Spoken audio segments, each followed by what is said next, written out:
Welcome back to Tim Hotel TV. This is our playoff edition. Next game we got is the number 1 seed Pack-9 versus the number 8 seed Seahawks. Now, normally you would think this is an easy game, blowout. Number 1 seed has the clear-cut advantage. But in every year of the playoffs, like we were just saying in the last tape, teams get upset. Rarely ever. Maybe it's only happened once or maybe never where we had all top 4 seeds advance into the playoffs. Someone always gets knocked off. The only thing that kind of scares me in this game a little bit, Pac-9 coming off a huge win against the Colts. I don't know if they're feeling themselves a little bit, underestimating the Seahawks. But if they're not into it mentally early on, the Seahawks could be playing spoiler. And a team that just got into the playoffs, 2 wins, they have absolutely nothing to lose. So they're going in with everything they got, and if they're not supposed to win, they're not supposed to win. But this could be a lot closer of a game than people anticipate for this week. Isaiah, you guys coming in, you guys played the Seahawks already within the last 2 weeks. It was a very close game. I mean, you guys kind of pulled with an early lead early on. I believe you guys had to deal with some adversities with coaching, and then you were injured, and so the Seahawks, they kind of played a different kind of style too. They kind of played run a play every 30 seconds against you guys, kind of to eliminate kind of your offense or whatever. I guess because they were short-handed of players and it was real hot out. What was your take from playing them already in the week 7? Well, at first, we came into the game. We already had our plan, our same mission as we do every other game. But we were short. We were short. We were short-handed, and they were too. They started out the game with 5 people, but we wanted to use that as an advantage. So we wanted to spread the field out more. But I know this week they'll be coming up with all their players. You know, they're gonna try to give us everything they got, and we're not gonna sleep on them. You know, I was hurt. You know, at a dislocation thumb. I said dislocated thumb, and adversity with my coach. Dave had got thrown out the game because of disagreement with the refs, but we stayed together, and Pello called the plays and Zion called the defensive plays, and we just stayed together and played ball. Now, got you. So what kind of impressed you a little bit just of what the Seahawks were able to do to kind of keep it close? Well, they got a good player. Who? They got a good player, Wayne. Uh-huh. I don't know about the other players, but Wayne did score on my side. You know, no excuses. I missed the flag. You know, reaching one hand. Yeah, he's really fast, so we just got to watch him. They like to get him the ball a lot. You figured that you would at least try to hold him or something, not let him just Nah, pass you know, we was already up at that point. I figured I'd let him. Right, so that made it a 1-touchdown game at that point. Yeah. Gotcha. Uh-huh. Cool. Hey, June, you played the Seahawks? I think they had a different quarterback, but they gave you a closer game than expected. And then you played the Pac-9. What do you think the Seahawks have to do in order to keep this game close? I think Bello's a handful, man. Mm-hmm. You gotta have a game plan for Bello himself. Mm-hmm. Like, what makes him so dangerous? His legs. Uh-huh. His legs. I mean, and people underestimate his arm. So, if you let him get his legs started, he's gonna beat you alone. His ability to make plays. Yeah, like I extend them. think if you're smart, how you rush Bello, Mm-hmm. which we fumbled on a little bit. If you're smart how to rush Bello and contain and force him to use his arm, then it creates a bigger problem for him. Uh-huh. But yeah, and So kind of like what you're talking about, like the last play of your game, you guys kind of had blitzed him a certain way. He kind of broke outside of the blitz, used his legs, ran all the way to the other side, right? Tossed it up. Right. I mean, he made a great play. I mean, granted, one of the guys that we had that had to cut his route did not cut his route. Right. And if he cut his route, we probably had a better chance Right. on the angle. But if you guys catch him right, like you're saying, like if you would have contained him right there in that if we corner, would have contained him, we would have probably had a better chance. right? But he done his job. I mean, hats off to him. far as Seahawks go, the quarterback is Nasir, I've watched him play.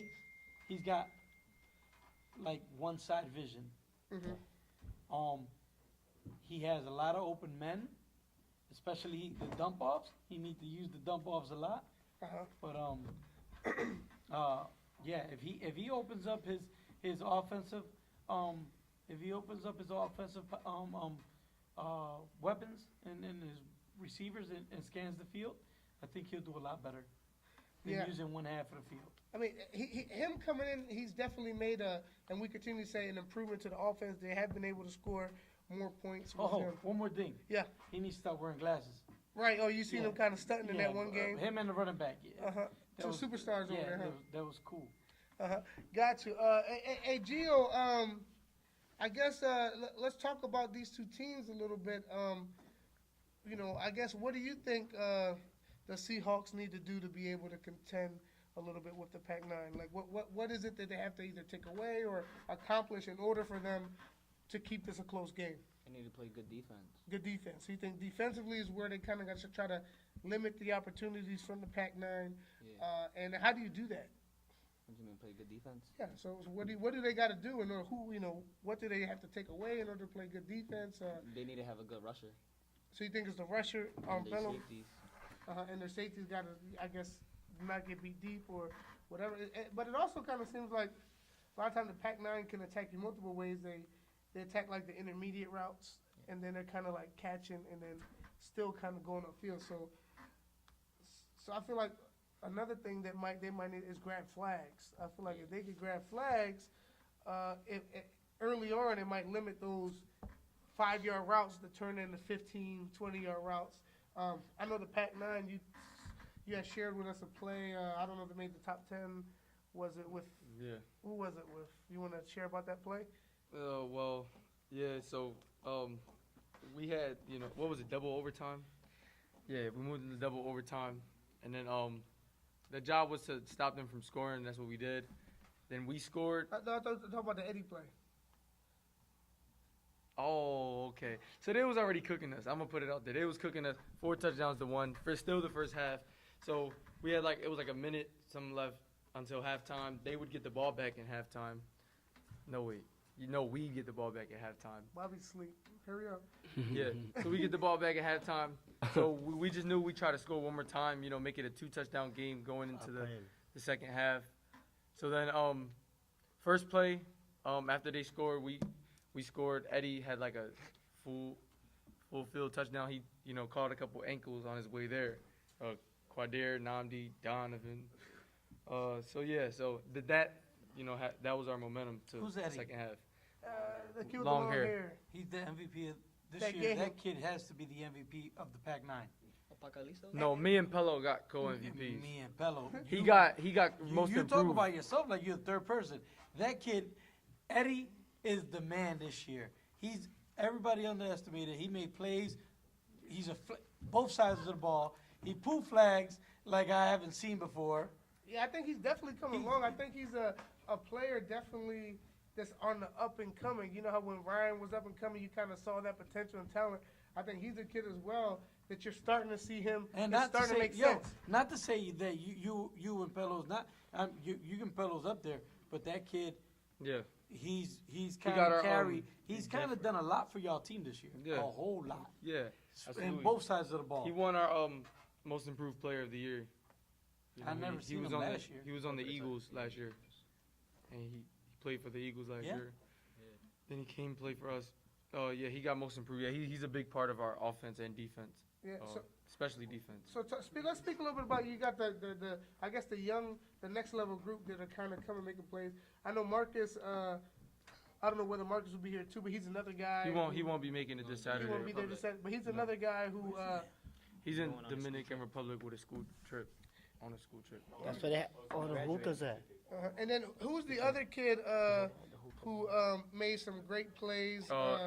Antonio. Antonio. He got the extra points. The center? Yeah, was he playing center? No, he was playing a little bit of center, but he plays corner 3 extra for Marcus points spot, and he showed up. on the same spot. Extra points, same spot. Same spot, same It looked like it was a rewind all 3 times. Right. He caught the ball the same exact way. Bello put it right there, and he did not miss the ball. Yeah, he came all up. hands too. He came up all big. hands, yeah. He came up big. You know, in the first half, we had to make some adjustments. You know, they was beating us in the first half pretty bad, and then we made some adjustments with our corners and on the defensive side of the ball, and offense we just picked it up. But he came up big. You know, he's grabbing flags, important flags down the stretch of the game, and offense. You know, PATs. Extra points that was going to win you games, and he came in big as well. So Gotcha. he helped us out a That's lot. the kid with the puffy. Yeah, with the puffy glasses. hair. I just found out that Number he 7. actually played for the Saints The their Saints. first year, and was a kid that they put him at quarterback. He was probably Bello's height or smaller at that point, and Really small. and you can see that he had a little potential. I know we had talked about him being an okay player, like especially being that little, going against these older kids. At that point, he was probably 13 years old. So let's go into your key matchups, and then let's go into the score. What do you got here, June? Who are the players that you think will be the key factors to this game for either team? Give first and last names. First and last name. I'm gonna go first name Bello. Uh-huh. Bello for Pack-9. Bello's a problem. For me, I think when everybody was down, he was the only one who stood in the game and got everybody pumped back up. Him and little Tarzan.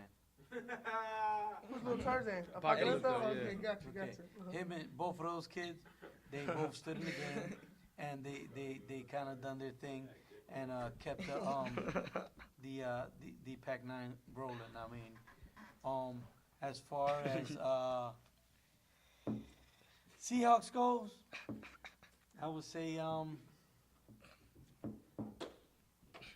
Jesse. The coach.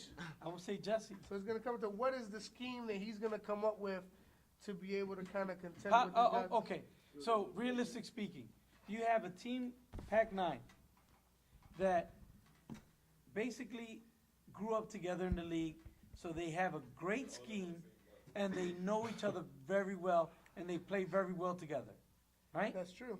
You have a new Seahawks team, fairly new. I don't think there's a lot of people that they're still there, right? Right. No, for the So- Seahawks, very few. Yeah. So he knows by facing Dave and you in the past years how you guys work.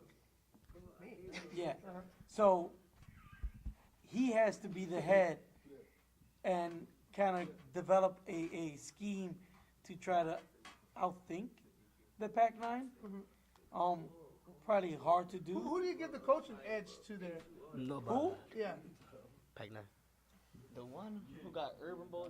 It's different. I can't go with Dave, and I can't go with Jesse. I think they're both good coaches. I think the difference is the players on this side because the players know each other really well. The No. Pack-9 has a awesome core together, Speaking of so the it makes it players, easier for Dave.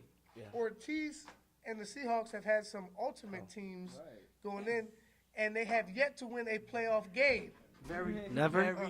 very true. Right. You So, got more okay, playoff wins listen. than Oh, Ortiz. So very Man. true. So then, a valid point. I'll go with Dave. You go with Dave. All right. So what is your score in this game, June? Now I know you would love to see an upset, right? I mean, I know you would No. love. They don't want to Who see would? Pack-9 It's because gonna they're be scared. a lot to a little. A lot to lose. So you think the Pack-9? Pack-9 is gonna do. it's gonna get ugly over there. Yeah. All right, Jill. What do you think? Who are your impact guys, and what's the score? I think Zion gonna be an impact player this week. Him and Bello. You always talk Zayta. about Zion. That's my man. I know it's weird. He hot. Uh-huh. From the Seahawks, I think they running back Which one? number 1. I don't know what's his name. Okay. He's shifty. Wayne. Yeah. Yeah, he nice. And yeah, that's it. So what's your score? I got Pack-9 coming out, blowing them out. Man, you got another blowout. 46. So you think Ortiz 12. will not get his first No, playoff win? Not this year. Not in a couple years. All right. What do you got? What do you got, Zay? Well, I know we can't sleep on them. We won't sleep on them. I know they're coming. They're coming with a mission just like we are. You know, it's playoff football, so we can't go with a lot of shots. We can't make no risky plays. You know, they're not a team we can't just run over. You know, it's still playoff football. We got to play cautious, but we also have to execute at the same time. I think it's going to be a closer game than a blowout. I think we win by 2 touchdowns, 28-14. 28-14. And who are your 2 key contributors? I got to go offensively, Pello, and I'm going to split that with Ryan because Ryan came up big. He's been coming up big all season, you know. Me and him are like, you know, the 1-2 punch. And he's been making big plays, you know. Big-time players make big plays. Yeah, that's my guy, you know. He's on the other side of the ball. So, yeah, Ryan, definitely Pello, Zion. I'm going to go with everybody. Even our 2s, Eddie and Okay, all right, Mr. President. All right, running for president over here. All right, you got the Pack-9. Eddie all and right. For me, I think this game's gonna be a lot closer than people say. You know, I see it every single year where a team just does not put that same kind of focus that they put it in. It takes a lot to prepare for a team like the Colts, and it drains you a little bit. And I think for that reason, I think this game will definitely be a lot closer than expected. Now, how would the Pack-9 react if they're behind going into the second half and maybe the referee misses a call? It happens. It won't happen. Well, I feel like you know what the past couple of games we've been playing, you know, we've been having to find our our mojo really. You know, we were down against the Colts, but we remained calm. You know, we knew it wasn't over. We knew that we just got to make some adjustments. So if we are down, we're not gonna put too much pressure on ourselves. We're not gonna panic. We're just gonna play Pack-9 football. All right, got you. So I'm hoping you guys are over the Colts win already. But we'll see. It's a new season. It is a new season, but we'll see. I mean, the score will determine whether you guys were prepared or not to go against the Seahawks. But I got a close game. I think this is going to go down to maybe a last play or something like that. I got the score being 27, to 25. Close game. I think the Pack-9 win, but I think the Seahawks give them a big scare, and maybe that will wake the Pack-9 up for their upcoming Final 4 games. And that will have it. I think we had everyone here speak for the Pack-9 versus the Seahawks.